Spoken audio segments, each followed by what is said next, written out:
어떤 목사님이 열심히 설교를 하셨습니다. 그런데 예배드리는 도중에 이 중간에서 핸드폰이 울리는 거예요. 그럴 수 있잖아요. 핸드폰 벨 소리가 참 기가 막혀요. 날 좀 벗어, 날 좀 벗어. 진짜 있어요. 날 좀 벗어.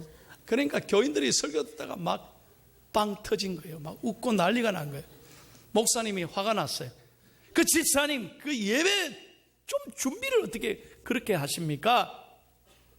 핸드폰 끄고 좀 미리 진동을 해놓고 예배 준비를 해야 되고, 예배가 좀 신령과 진정으로 정성껏 예배 드려야 되지. 이래가 되겠습니까? 그분이 어쩔 줄 몰라 하는 거예요. 얼마나 미안하겠어요. 그리고 이제 설교를 계속 했어요. 얼마 후에 또 벨이 울리는 거예요. 그래 이제 누군가 싶어서 봤더니 벨 소리가요, 이게 교인들 자리가 아니라 앞에서 울리는 거예요. 목사님 누가 이 앞에서 울리나 했더니 목사님 양복 안에 핸드폰에서 벨 소리가 울리는 거예요. 얼마나 목사님 당황하겠어요? 근데 목사님의 핸드폰을 딱 꺼내서 귀에 대고, 예! 하나님 말씀하십시오. 뭐 안 웃으시는 분은 할 수 없고, 웃자고 한 얘기인데, 여러분 이 웃음이 얼마나 중요한지 몰라요. 어린아이들은 하루에 300번 이상을 웃는답니다. 그래 건강하답니다. 여러분 어린아이 보세요. 그러니까 부모들이 어린아이 보면 즐겁잖아요. 건강한 성인은 하루에 15번 내지 17번 웃으셔야 건강한 성인이래요. 여러분 하루에 몇 번 웃으세요? 목사님요, 웃을 일이 있어야 웃죠. 얼마나 힘들어요. 그러면서 하루에 한 번도 안 웃으신다니까.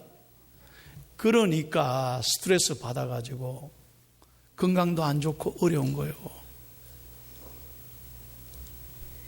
여러분 저는 어제 뉴스를 보면서 참 마음이 아팠어요. 아무리 힘들고 어렵지만 왜 그렇게 젊은 분이 세상을 포기하나 이 말이에요. 그것도 대한민국 검사예요. 검사가 얼마나 좋은 자리예요. 얼마나 공부를 많이 하고 그 자리에 갔는데 대한민국 검사가 일에 대한 스트레스를 받아가지고 부담감 때문에 자살했어요. 그런데 지금 그게 문제가 아니라 왜 자살했나 했더니 나중에 알아보니까 상관이 부장 검사가 막 모욕을 하고 뭐 또 때렸다나요. 그러니 그게 대해서 못 견디고 고민하다가 자살했다. 이게 지금 현재 큰 뉴스거리가 되잖아요. 여러분 어떤 경우에도 그렇게 하시면 안 돼요. 절대로 포기하시면 안 돼요. 우리는 아무리 삶에 지치고 어렵고 내 생각대로 안 되고 눈물이 나고 실패해도 희망과 용기를 가지고 늘 감사해야 될 줄로 믿습니다. 왜냐하면 하나님이 우리와 함께 하시기 때문에 그래요. 이게 예배예요. 이게 예배. 하나님이 우리와 함께 하는 걸 확신하고 하나님의 품에 안겨서 세상이 줄 수 없는 위로를 맛보는 것, 이게 예배인 줄로 믿습니다. 그래서 예배가 이 세상에서 가장 귀한 시간인 거예요. 오늘은 맥주 감사절입니다. 겨울 내내 이스라엘 민족은 보리농사, 밀농사를 잘 마치는 거예요. 하나님 앞에 그 수확을 드리면서 하나님께 감사했다는 거예요. 오늘날 우리들은 지난 6개월 여기까지 인도해 주신 하나님의 은혜에 감사하면서 하나님 앞에 영광 돌려야 될 줄로 믿습니다. 목사님 너무 지금 힘든데요, 어려운데요. 아니에요. 절대로 상황을 보면 안 돼. 환경을 보면 안 돼. 오늘 눈을 열어 십자가를 바라보고 나를 사랑하시는 주님 까닭에 우리가 감사해야 된다 이거예요. 오늘 이스라엘 백성들이 그랬습니다. 모든 것 다 잃어버렸다니까요. 주전 587년에 북이스라엘은 아수르가 공격해서 완전히 망하고 남유다는 바벨론이 침략해서 완전히 나라가 포로로 쑥대밭이 됐어요. 나라도 망하고 궁도 불타고 성전도 무너지고 고향단도 다 짓밟히고, 그래서 70년을 바벨론 포로 생활하는 거예요. 70년이에요. 얼마나 힘들었겠어요. 그래서 그들은 하나님 앞에 절규했습니다. 하나님이 나를 버리셨다. 하나님이 어디 계시냐? 하나님이 계시면 왜 이런 어려움이 오느냐? 그들은 하나님을 원망했어요. 바로 그때 하나님께서 이사야 선지자를 보내서 말씀하시는 거예요. 이사야란 God is here. 하나님이 여기 계신다는 뜻이에요. 하나님이 너를 잊으신 게 아니다. 하나님이 너를 버리신 게 아니다. 하나님은 너를 오늘도 기억하시고, 하나님은 너에 대한 놀라운 계획과 회복의 말씀이, 약속이 있다고 말씀하는 거예요. 믿으시면 아멘. 그래서 이사야 선지자를 통해서 뭐라고 말씀하느냐? 오늘 본문 말씀을 다시 한번 읽겠습니다. 15절. 이게 하나님의 말씀이에요. 크게 한번 읽습니다. 시작. 여인이 어찌 그 젖먹는 자식을 잊겠으며 자기 태선한 아들을 긍휼히 여기지 않겠느냐? 그들은 혹시 잊을지라도 나는 너를 잊지 아니할 것이라. 아멘. 제가 미국에 있을 때 이 목사님의 얘기를 듣고 참 많이 울었어요.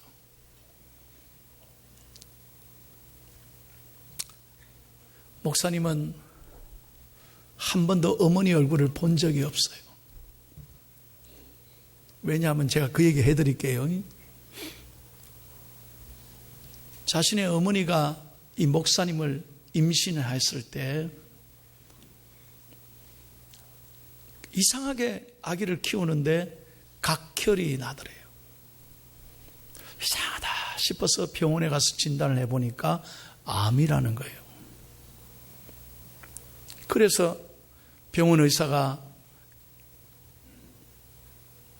어머니에게, 산모에게 이렇게 진단하는 거예요. 아직 젊으니까 아기를 포기하셔야 됩니다. 또 나오면 되니까. 당신 목숨부터 살려야 되지.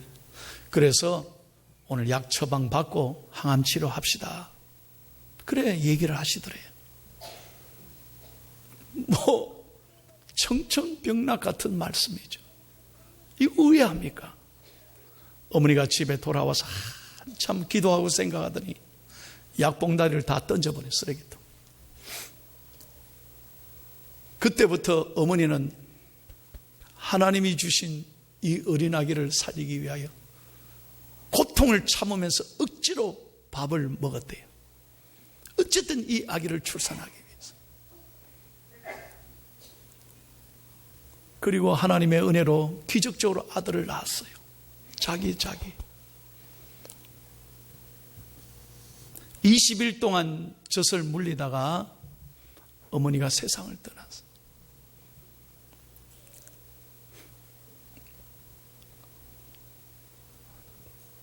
그 어머니는 젖을 20일 동안 물리다가 이 어린 자식이 차마 눈에 밟혀서 떠날 때 눈을 감지를 못했대요. 그래서 친정어머니가 오셔가지고, 할머니가 오셔가지고, 얘야, 네 새끼 때문에 그러냐? 내가 돌봐줄게. 편안히 가라. 그리고 눈을 만졌. 그때서야 눈이 감겼다. 그래서 자기가 오늘 이 땅에 있다는 거예요. 그래서 오늘 이 자리에 목사가 돼서 평생 어버이주를 되면은 설교를 못한대. 자기 때문에 돌아가신 어머니 생각. 죄인이 뭔 말을 하겠냐 이거예요. 여러분, 그렇습니다. 어떻게 우리 젖먹이를 잊겠습니까? 그러나 여러분 아셔야 돼요. 그런 자식이라도 부모는, 인간은 잊을 수 있습니다. 그렇잖아요? 잊을 때가 있습니다. 어떤 부모는 포기할 수도 있습니다. 그러나 사람은 그래도 하나님은 오늘 말씀하신 거 절대로 잊지 않는다. 이게 하나님의 사랑이에요. 그래서 타락한 인간을 하나님은 오늘도 살리기 위하여, 보세요, 하나님께서는 계속해서 기다리고 사랑하시고 죄를 용서하신 거예요. 그렇게 기다리다 안 되셔서 어떻게 하셨습니까? 하나님의 아들이신 예수 그리스도를 이 땅에 인간의 몸으로 보내셨고, 그래도 안 믿으니까 그 아들을 십자가에 죽이셨어요. 아들까지 죽이셨어요. 이게 십자가예요. 이렇게 사랑하시는 거예요. 그래도 인간이 모르는 거죠. 구약 성경이 뭡니까? 신약 성경이 뭡니까? 우리를 기다리시는, 우리를 용서하시는 하나님의 러브스토리, 하나님의 사랑, 구원의 이야기가 성경인 줄로 믿습니다. 여러분, 사람은요 없어 봐요. 다 떠나가요. 그렇게 문자 보내고 그렇게 만나고 그렇게 나한테 잘해주던 사람도 내가 없어 봐요. 내가 힘이 약해져 봐, 장사가 안 돼 봐요, 내가 실패해 봐요. 다 인간은 모른다 한다고. 이게 인심이에요. 그러나 하나님은 그러지 않아요. 내가 실패해도, 오늘 찬양이 그거잖아요. 내가 바다 끝에 거할지라도 하나님은 그곳에서도 함께 하시고 나를 떠나지 않으신 줄로 믿습니다. 여러분, 오늘 이 사랑 까닭에 오늘 맥주 감사절에 하나님 앞에 감사해야 되는, 오늘 사랑하는 성도 여러분들이요, 눈을 열어 십자가를 바라보기를 바랍니다. 주님의 사랑을 가슴에 새기기를 바랍니다. 하나님이 여러분을 얼마나 귀히 사랑하는지 오늘 그 말씀을 가슴에 새기고 감사하는 복된 아침이 되기를 바랍니다. 계속해서 하나님은 이렇게 말씀하는 거예요. 15절 중간에 보면 우리를 얼마나 사랑하느냐. 어찌 여인이 자기 태어난 아들을 긍휼히 여기지 아니하겠느냐. 하나님은 우리를 긍휼히 여기신다는 거예요. 긍휼히 여기신다. 너무너무 우리를 아끼시는 거예요. 여러분, 이스라엘을 바벨론 포로 생활한 게, 그렇게 보낸 게 하나님이 그들을 미워서 보낸 게 아니에요. 하나님은 더 아프셨어요. 그래서 하나님은 채찍을 손에 들고 훈련시킨 거예요. 이스라엘 백성이 회개하고 돌아오기를 기다리신 거예요. 인간이 범죄했다고 하나님의 사랑이 하루아침에 떠나가는 게 아니에요. 여인이 자기 태에서 난 그 아들을 긍휼히 여긴 같이 우리를 하나님은 오늘도 죄를 지은 자식을 문 열어놓고 기다리시는 부모님처럼 오늘도 저와 여러분을 사랑하시는 줄로 믿습니다. 로마서 5장 8절입니다.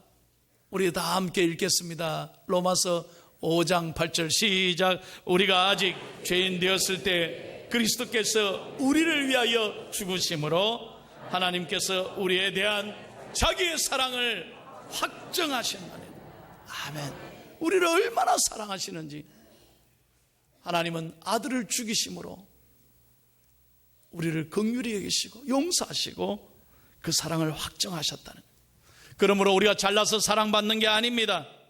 여러분, 여기 여러분들이 하나님 앞에 섰을 때, 여러분, 나는 죄가 하나도 없다, 누가 그러겠습니까?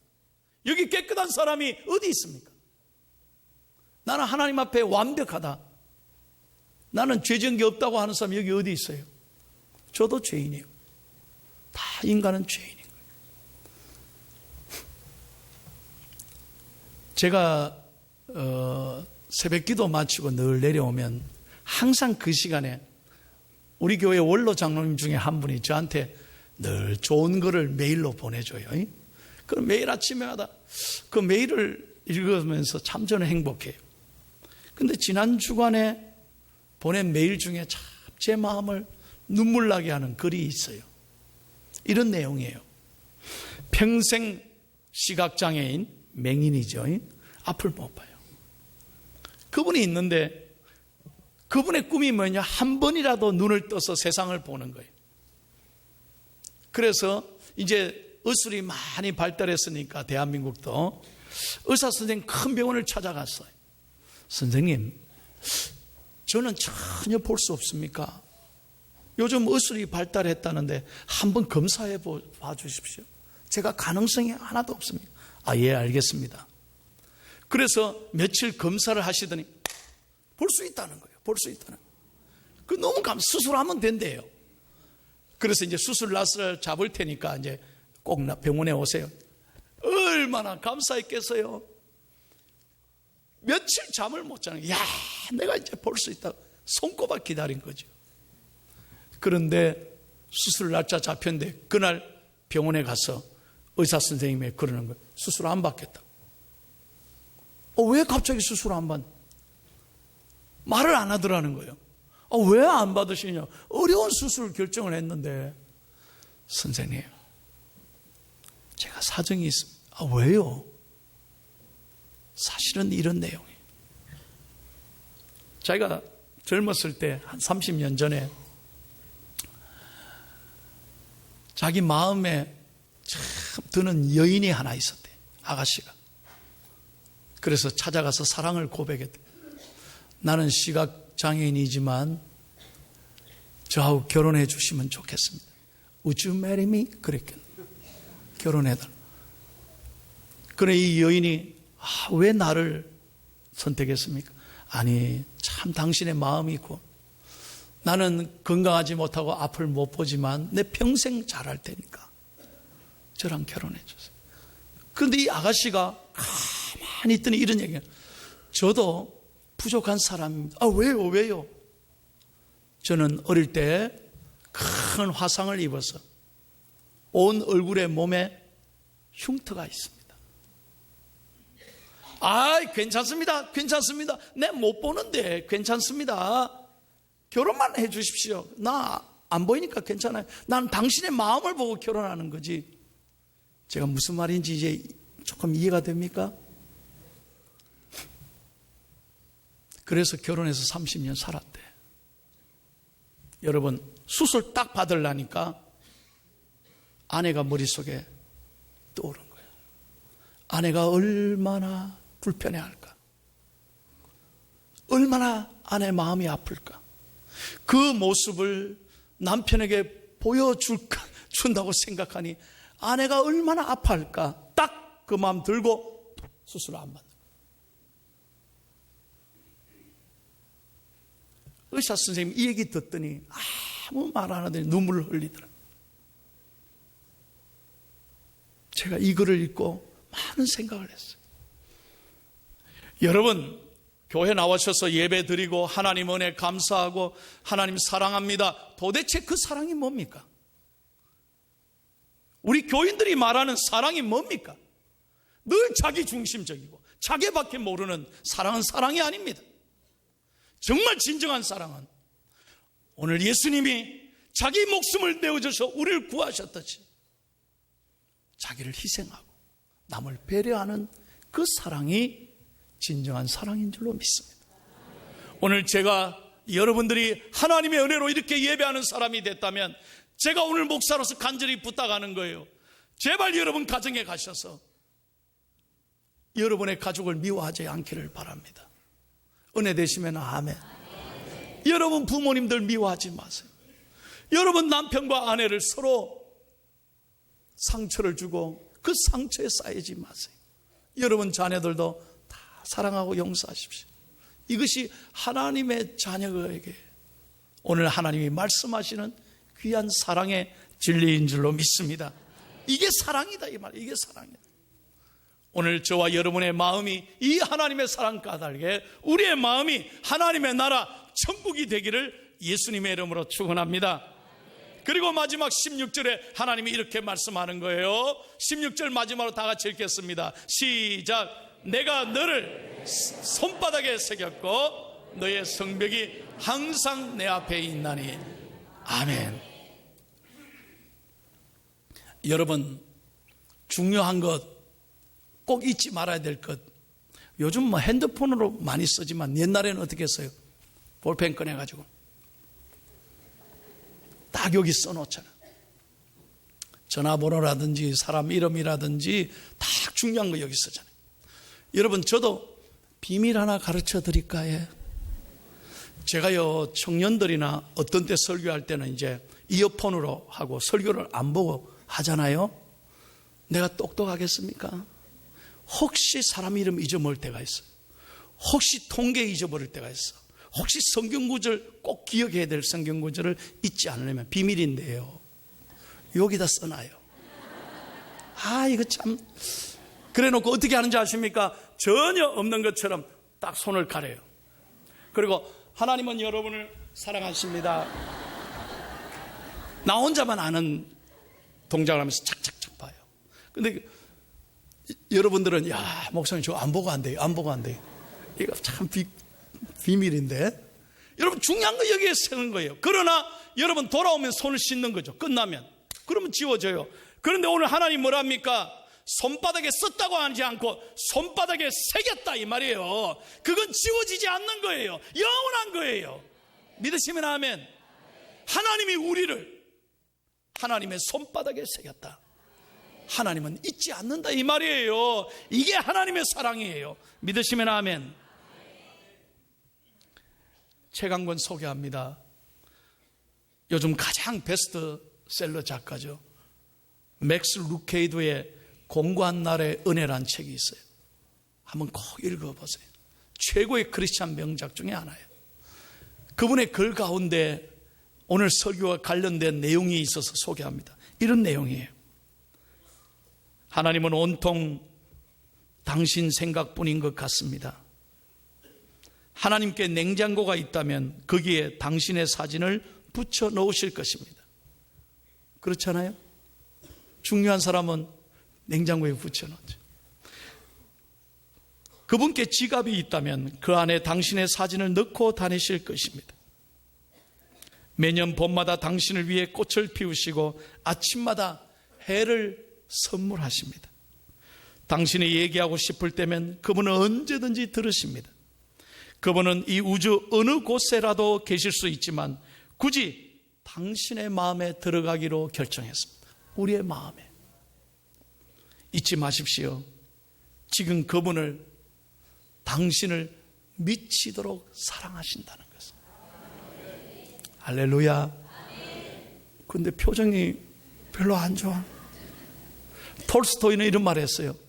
마치 하나님은 이 세상에 나 혼자밖에 없는 것처럼 하나님은 사랑하신다. 이걸 경상도로 말하면 눈에 뭐가 씌었다는 거예요. 여러분, 그렇죠. 사랑하면 그 사람밖에 안 보여요. 젊은이들이요, 고개라도 끄덕끄덕 하세요. 사랑하면 그 사람밖에 안 보여요. 다른 사람이 보이면 그거 이상한 거야. 그 사람밖에, 그게 진짜 사랑이죠. 하나님은 우리를 그렇게 사랑하는 줄로 믿습니다. 이 사랑 까닭에 우리가 아무리 힘들어도 감사해야 되고 희망과 용기를 가져야 될 줄로 믿습니다. 마지막 이 얘기를 하고 설교를 마칠게요. 1868년 8월 21일 캐나다의 노바스코트에서 태어난 한 여인이 있었습니다. 이름은 시벨라 더티 마핀이라는 사람이에요. 이 아가씨는 하나님이 어릴 때부터 교회 다니면서 음악적인 재능을 주셨어요. 그래서 많은 노래로 하나님을 기쁘게 했어요. 그러다가 학교 선생님으로 봉사한 다음에 웰트 스텔맨 마틴이라는 목사님과 결혼을 했어요. 그러니까 목사님 부인이 된 거예요. 사모가 된 거예요. 그리고 이제 목사님을 도와서 시골에서 목회를 하는데 이분은 하나님을 늘 찬양하고 반주하고 노래를 잘 불렀는데 이분의 가시가 뭐냐면 몸이 아팠어. 그래서 아기를 낳고 난 다음에 수년간을 집에 들어누워 계시는 거예요. 꼼짝을 못해. 여러분, 목회자 부인이 몸이 아프면 참 목사님이 목회를 못해. 어디 다닐 수가 없어. 다닐 수. 그래서 늘 목사님이 어디를 못 가고 아내를 지켜야만 한 거예요. 한 번은 주일 저녁에 1시간 떨어져 있는 멀리 있는 교회에서 꼭 부득이 목사님 오셔서 설교를 해달라고 부탁을 한 거예요. 근데 목사님이 주저주저 하는 거예요. 왜? 그 멀리 가는 동안에 아내를 돌봐야 되는데 돌볼 사람이 없거든. 그러니 남편 목사님이 아내에게 말하는 거예요. 여보, 괜찮아. 걱정하지 마. 내 안 갈게. 당신 옆에 있을게. 그런데 옆에 앉아있던 9살 난 아들이요, 아빠에게 이렇게 말하더래요. 아빠 목사잖아. 그러더니 뭐라는지 아세요? 하나님이 아빠를 목사님으로 설교하러 보냈다면 엄마는 하나님이 돌보시잖아. 9살 된 아들이요. 하나님이 아빠를 그 교회 가 설교하라 했다면 하나님이 엄마를 돌보고 계실 텐데 왜 걱정하느냐 이 말이에요. 아들이 그 순간에 이 아빠 목사님이 그 자리에 무릎 꿇고 회개했다는 거예요. 그리고 병석에 누워있던 그 엄마가 병상에서 눈물 흘리며 하나님 앞에 회개하고 그 자리에서 누워서 시를 하나 지었어요. 그 시가 찬송이 되었습니다. 오늘 여러분 오르겐 연주가 나오는 이 찬송이 여러분이 좋아하는 찬송이, 제가 항상 드리는 말씀이지만 좀 알고나 불러요. 나는 우리 중앙교회 교인들이 찬송을 잘 부르기를 바랍니다. 다시 한번 잘 부르기를 바랍니다. 그리고 왜 이 찬송이 생겼는지 배경을 알고 불러야 더 은혜가 된다 이 말이에요. 할렐루야.